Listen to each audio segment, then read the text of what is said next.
Hello guys, आशा करता हूँ आप लोग अच्छे होंगे। एंड आज जो मैं टॉपिक डिस्कस करने वाला हूँ वो है डेटाबेसिस एंड डीबीएमएस।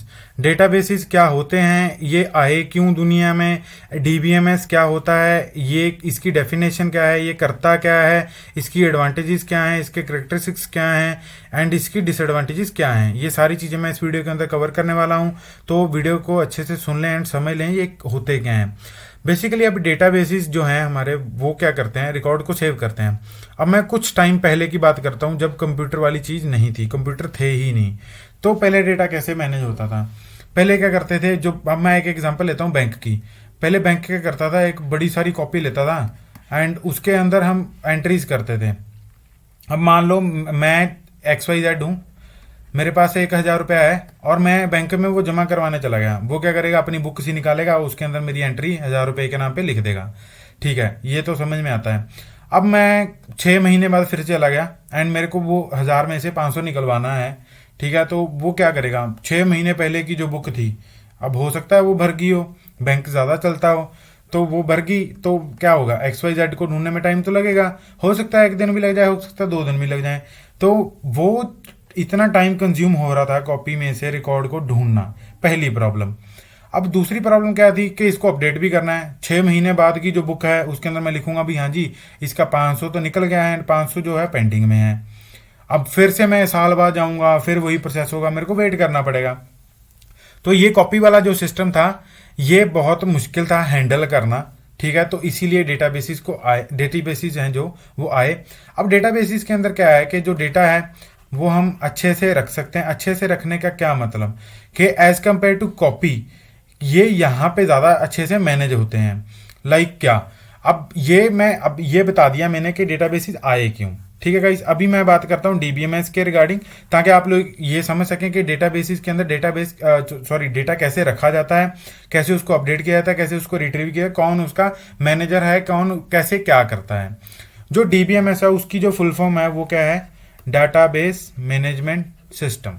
ये एक फुल फॉर्म है इसकी। अभी मैं डेटाबेस की जो एग्जांपल है वो दे देता हूँ, माई सिक्वल एंड ओरेकल। ठीक है गाइस, ये मैं भूल गया था देना, तो अभी मैंने बता दिया। जो डीबीएमएस है ये क्या है, डेटाबेस मैनेजमेंट सिस्टम। अब ये क्या करता है, जितना भी डेटा है उसके अंदर उसको मैनेज करता है। वो कैसे, लाइक मैंने XYZ में आया, मैंने बोला भाई 1,000 रुपया जमा कर दो मेरा। वो बोलता ठीक है जी कर देंगे। अब उसने डीबी में एंट्री डाल दी कि इस टाइम पे ये बंदा आया था एंड उसने 1,000 रुपया जमा करवाया था।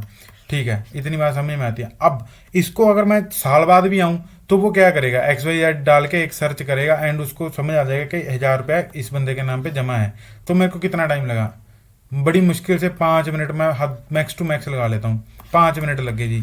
बट 2 दिन से तो 5 मिनट ज़्यादा अच्छे हैं, मेरे को 5 मिनट में मेरी चीज़ें पता चल गई। ये होगा पहला फ़ायदा। अब दूसरा फ़ायदा, अब मैं इसके अंदर क्या करूँगा, मैं रिकॉर्ड अपडेट करूँगा। वो कैसे, 500 मैं सीधा इसमें से माइनस करूँगा और 500 पड़ा रहेगा एज इट इज़, वहीं उसी एंट्री के ऊपर। तो ये होगा दूसरा फ़ायदा कि मेरे को कॉपी नहीं क्रिएट करनी पड़ी नहीं। अब तीसरा फ़ायदा, ये क्या करता है, अब इसके अंदर क्या था, कॉपी के अंदर ये मैनेज करना मुश्किल था, ये डेटा किसने लिखा हुआ है। अब इसके अंदर वो सारी चीज़ें मैनेज रहती हैं, मल्टीपल यूज़र्स को ये जो है मतलब एक्सेस देता है कि भी आप लोग कभी भी राइट कर सकते हो और पता चलता है कि किसने इसके अंदर राइट किया था। उसको क्या कहते हैं, एडमिनिस्ट्रेशन। मतलब एडमिनिस्ट्रेशन जो होता है वो मालिक होता है उस डेटाबेस का। वो क्या करता है, यूज़र्स को भी देख सकता है एंड डेटा को भी एनालिसिस कर सकता है कि किसने क्या, कौन क्या कर रहा है। तो ये होगा तीसरा फ़ायदा। अब इसके अंदर क्या है, हमने ये तो बता दिया कि इसके अंदर हम क्रिएट कर सकते हैं, डिलीट कर सकते हैं, रिट्रीव करना इजी है। रिट्रीव मतलब फैच करना, रीड करना एंड अपडेट करना भी इजी है। ये सारी चीज़ करने इजी हैं, बट इसकी कुछ करेक्टरिस्टिक्स भी हैं। वो इजी मतलब जो ये इजी बनाती हैं वो कौन बनाती हैं, अभी हम उसके बारे में रीड करेंगे। अब डीबीएमएस के क्या हैं, कुछ करेक्टरिस्टिक्स हैं जो मैं अभी डिस्कस करूंगा। सबसे पहला करेक्टरिस्टिक्स क्या है, ये एसिड प्रॉपर्टीज़ को प्रोवाइड करता है। एसिड प्रॉपर्टीज़ क्या होती हैं, atomicity, consistency, isolation and durability. ये सब चारों चीज़ों को वो प्रोवाइड करता है। ठीक है गाइस, अब दूसरी जो इसका करेक्टरिस्टिक्स है वो क्या है कि ये बैकअप्स क्रिएट करके रखता है। हम इसके इजी बैकअप्स क्रिएट करके रख सकते हैं। ये डिजिटल डाटा रिप्रेजेंटेशन देता है, कैसे भी हम इसके अंदर डिजिटल डेटा जो है वो रिप्रेजेंट कर सकते हैं। मतलब ऑब्वियसली बात है, कॉपी की नीड नहीं पड़ती है। इसमें जो डेटा है वो अलग अलग पर्सपेक्टिव से या अलग अलग एंगल से हम उसको देख सकते हैं। ये हो गए इसके करेक्टरिस्टिक्स। अब इसकी कुछ एडवांटेजेस हैं वो मैं बताऊंगा। एडवांटेजेस क्या हैं? पहली तो वो कि डेटा को जो है मैनेज करना इजी है। दूसरा, इसके अंदर जो डेटा है वो कॉम्प्लेक्स जो होता है, मतलब हमारा, वो भी इजीली मैनेज हो जाता है। तीसरा क्या है इसकी एडवांटेज जो है, ये बैकअप क्रिएट करता है। अगर मान लो आपका डेटा है जो वो खराब हो जाता है, करप्टेड हो जाता है, कुछ भी हो जाता है, उनके बैकअप्स बने होते हैं, आप कभी भी उनको लाके दोबारा से डेटाबेस जो है अपना खड़ा कर सकते हो। अब इसमें क्या होता है कि पुराने ज़माने में क्या था कि जो कॉपी थी, अगर वो मान लो जल जाए, चोरी हो जाए या कुछ भी हो जाए, तो आप रिकॉर्ड का जो बैकअप था वो क्रिएट नहीं कर सकते थे, क्योंकि अगर आपने वो कॉपी 6 महीने लगा के बनाई थी तो वो 6 महीने आपको फिर से दोबारा लगने वाले थे। बट इसमें ऐसा नहीं होता, आपको एक कमांड से बैकअप है जो वो पूरा मिल जाता है।